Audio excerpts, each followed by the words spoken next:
Baik, saya sapa selamat siang kembali bagi Jojaber yang baru saja bergabung bahkan mendengarkan di live streaming di lovejoja.online. Kita berjumpa di program Indahnya Pernikahanku dan sebentar kita akan dengarkan sharing dari Kak Budi bagaimana tema di siang hari ini, anakku lahir mandulku disembuhkan, dan sudah terbuka di line WhatsApp maupun Telegramnya. Silakan bisa berinteraktif di program siang hari ini di 0853 11665300 di 0853 11665300. Silakan Kak Budi dan Kak Budi. Ya, bagi para pasangan yang membutuhkan doa-doa, yang membutuhkan dukungan doa, Bapak Ibu, setiap saudara juga bisa memasukkan permohonan doa kepada di nomor yang sama.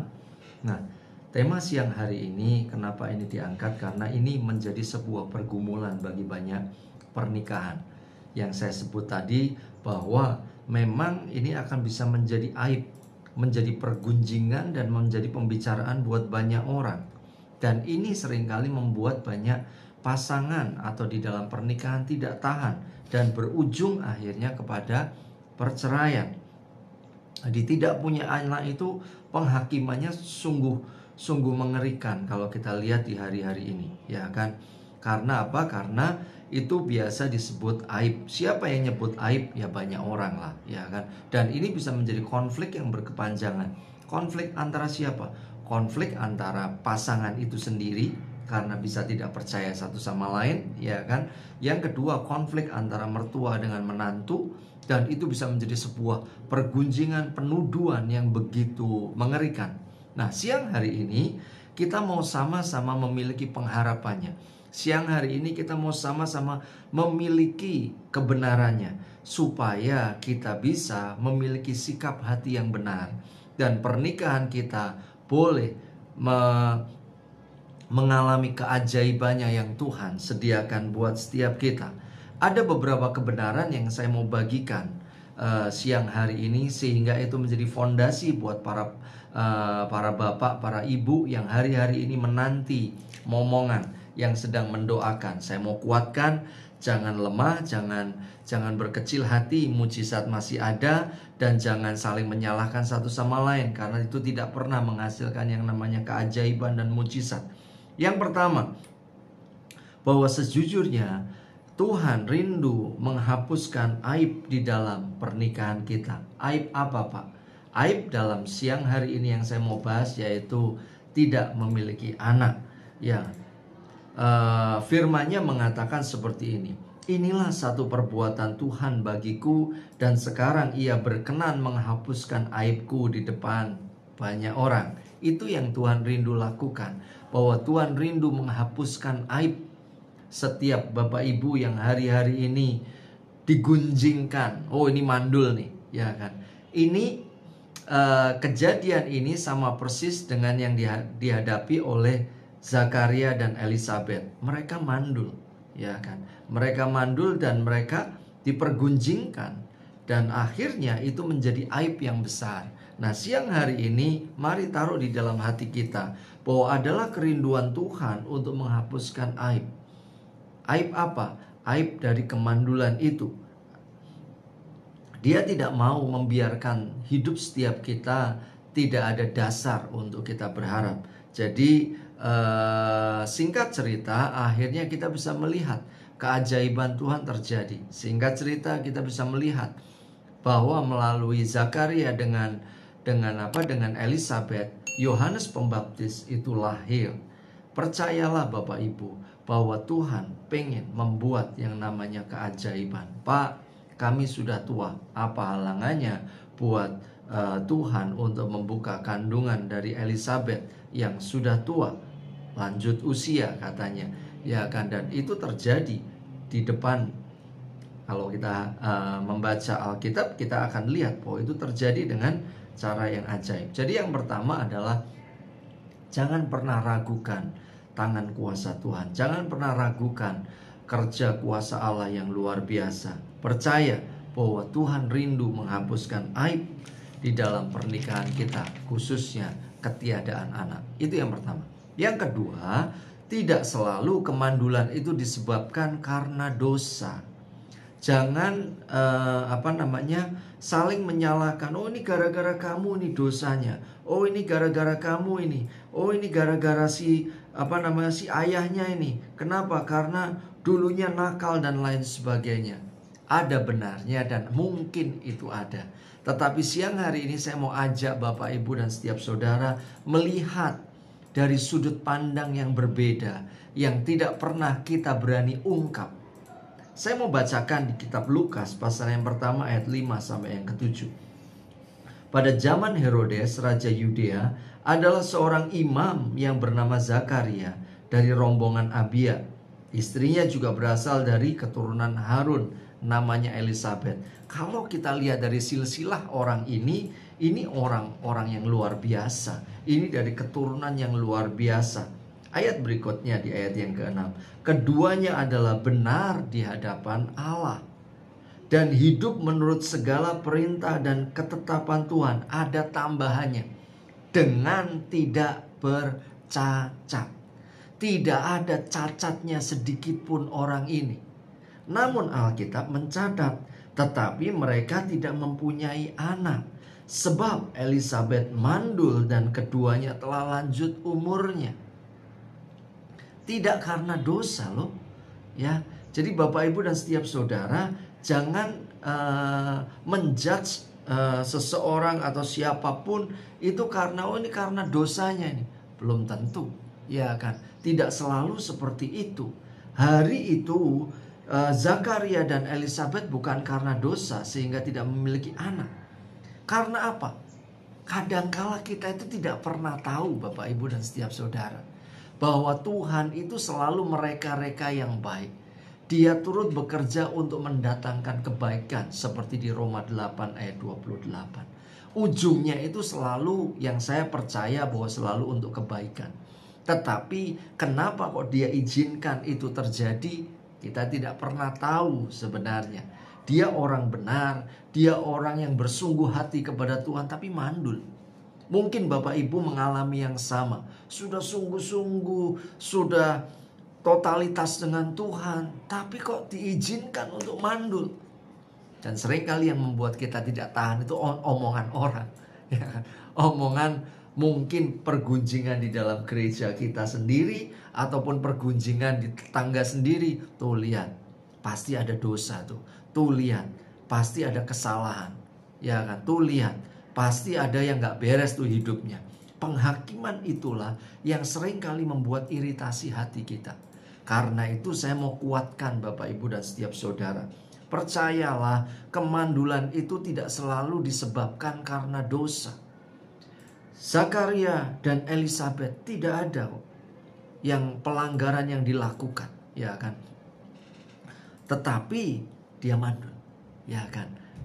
Nikmati saja prosesnya. Seperti halnya Zakaria dengan Elisabet menikmati prosesnya. Dan ujungnya kita lihat bahwa Tuhan menghapuskan aib kita. Yang ketiga adalah jangan pernah kendur untuk percaya. Jangan pernah kecewa dan lari dari Tuhan. Layanilah Tuhan dengan segenap hati. Daripada kita merenungi nasib kita.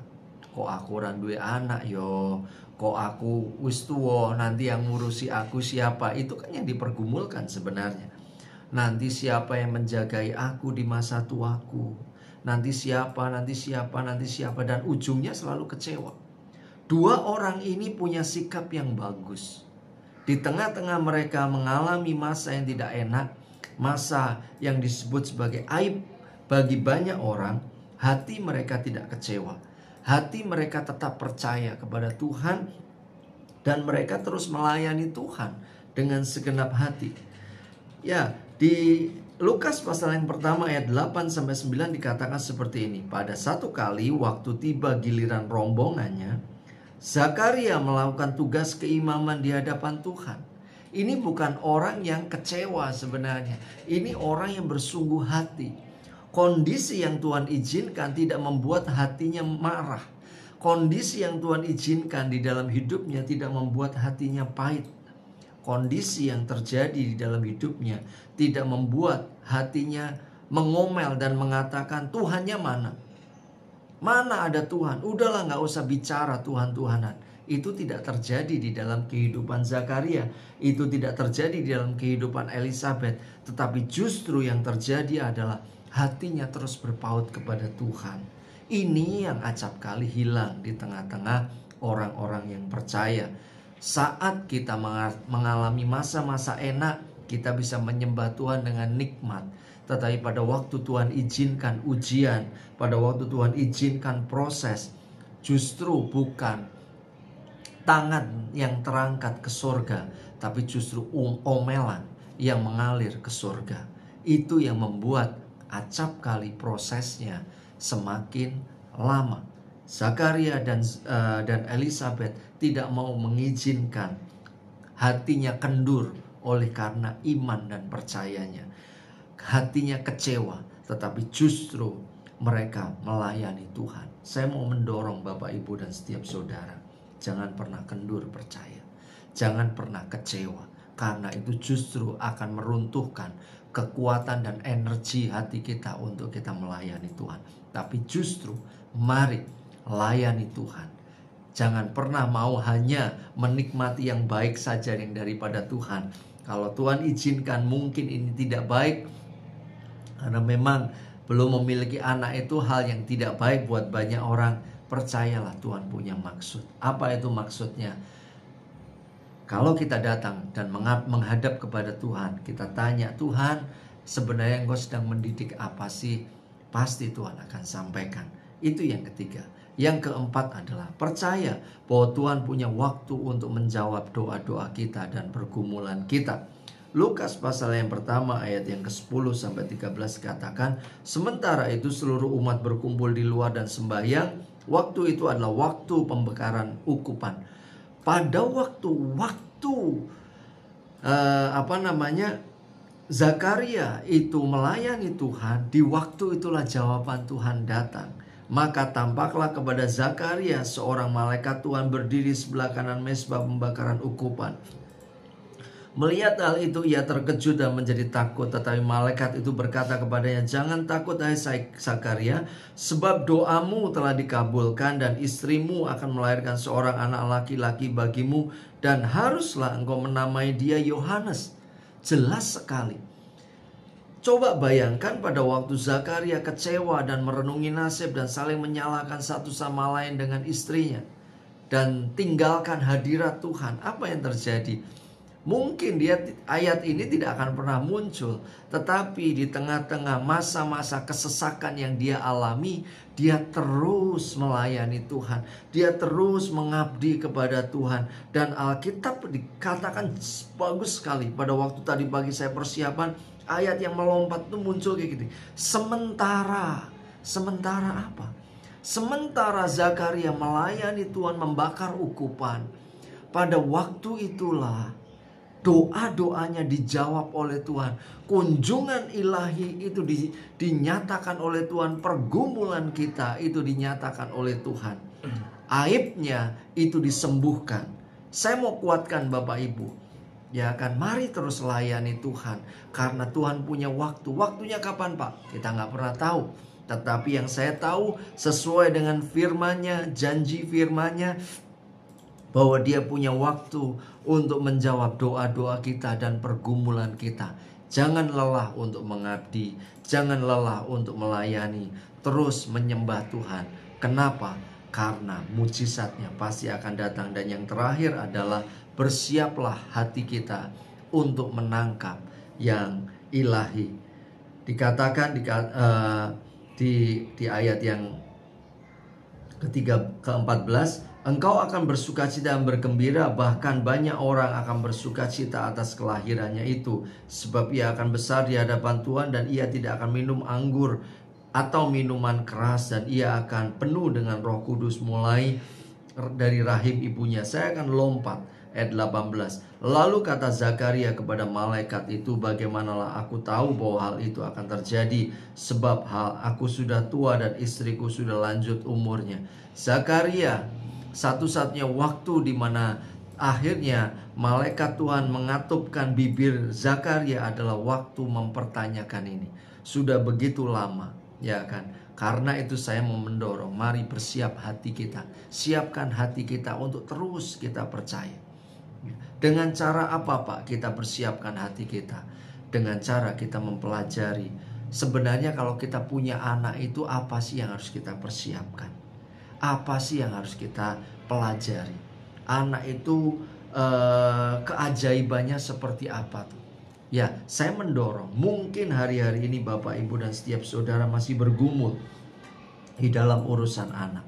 Tetapi tidak ada pilihan lain untuk kita tetap belajar bagaimana mempersiapkan dan kita mempelajari bagaimana mendidik anak. Di tengah-tengah itu tetap jaga hati kita, jangan justru tidak percaya. Di tengah-tengah kita mempersiapkan, ya kan? Mempersiapkan apa? Mempelajari buku-buku yang bagus-bagus tentang mendidik anak. Kalau ada seminar anak, kita ikut. Kenapa? Karena kita mempersiapkan diri. Ya kan? Ada salah satu pernyataan yang begitu kuat yang saya pernah dengar. Ya kan? Satu ketika ada seseorang dia ngomong sama Tuhan, Tuhan, aku minta motor. Lalu pada waktu dia berdoa kepada Tuhan, Tuhan cuma tanya, kamu sudah punya SIM?